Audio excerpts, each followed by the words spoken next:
Muita gente ainda acredita que é a aptidão intelectual de uma pessoa, ou seu QI, que define o sucesso profissional de alguém. Mas por que geralmente não são os melhores alunos de uma sala que ocupam os melhores cargos quando ficam adultos? Quais os outros fatores que entram em jogo quando pessoas de um alto QI não se dão bem, mas aquelas que com um QI modesto se saem surpreendentemente melhor? Primeiro, eu preciso falar sobre o QI. Para os não acostumados com o termo, QI é o termo usado para coeficiente de inteligência. E você consegue ver o seu coeficiente ou pontuação fazendo um teste que acho que é de lógica. Por exemplo, Albert Einstein tinha um QI de 160. Agora é só fazer o teste e descobrir o quão inteligente você é comparado a ele. Esse teste foi usado por muito tempo para predizer o sucesso ou o fracasso das pessoas. Mas o dado interessante aqui é que descobriram que o QI em si contribui com cerca de somente 20% para os fatores que determinam o sucesso na vida, deixando 80% para outras variáveis e circunstâncias, como por exemplo, a classe social, a sorte e a tão falada inteligência emocional. Características como autocontrole, zelo, persistência e até a capacidade de automotivação são aspectos de quem tem grande inteligência emocional ou um alto QE. Essas características somadas proporcionam a oportunidade de atingir um potencial muito maior. Mas então a gente passa 15 anos sentados nas escolas, em cadeiras desconfortáveis, para nos aperfeiçoarmos somente nesses 20%?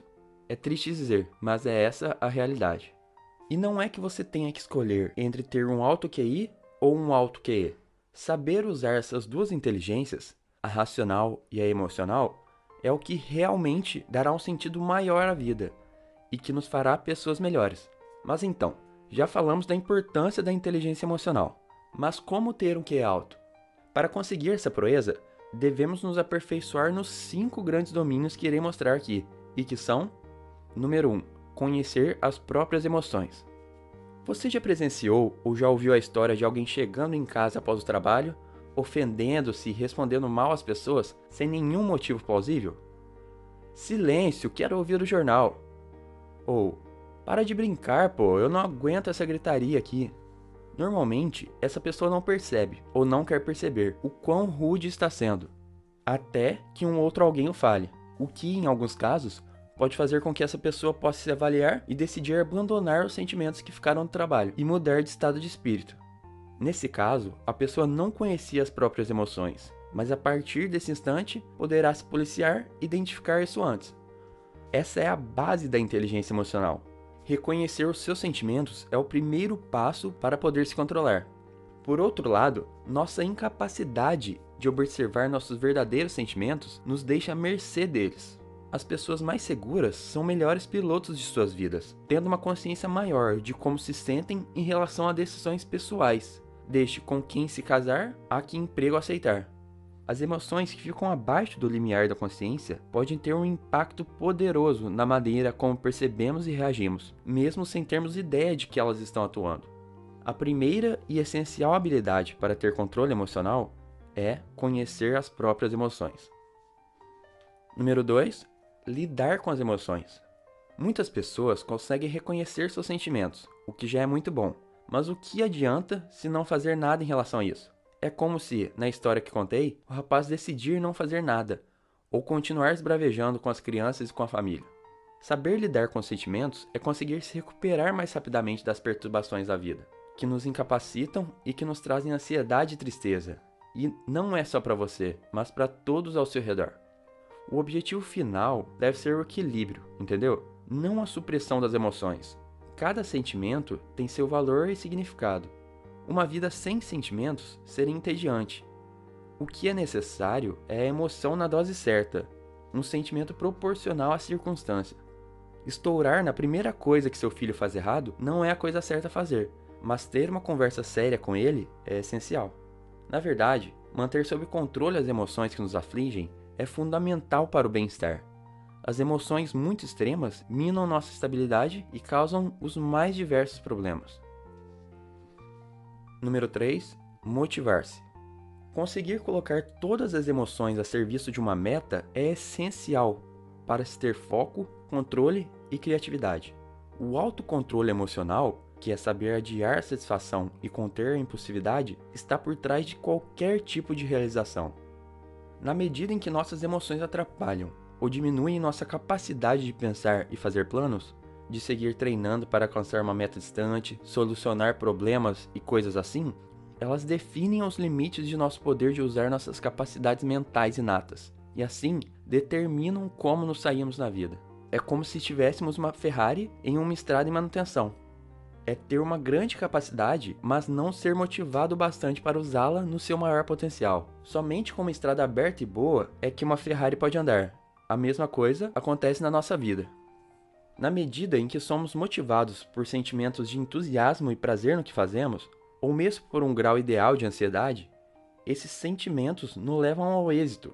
É nesse sentido que a inteligência emocional é uma aptidão mestra, uma capacidade que afeta profundamente todas as outras, facilitando ou interferindo nelas. Número 4. Reconhecer as emoções nos outros. Se conhecer as próprias emoções já é muito importante, outra grande característica de quem tem um QI alto é a empatia. Saber escutar as emoções de outras pessoas é se sintonizar com o mundo e saber o que os outros precisam ou querem. Ser um bom profissional, ou uma boa irmã, um bom pai, uma boa mãe, um grande amigo, sempre passará por essa qualidade. Teve um dia que, quando ainda era pequeno e estava voltando da escola, uma chuva torrencial começou a cair. Estava sem guarda-chuva e cheguei em casa totalmente ensopado. Já estava esperando o enorme esporro da minha mãe, que é muito conhecida por ser brava. Mas quando passei pela porta, minha mãe estava me esperando com uma toalha na mão e me disse: "Me dê aqui suas coisas para eu tentar secar. E toma aqui essa toalha e vai tomar um banho quente para não ficar doente."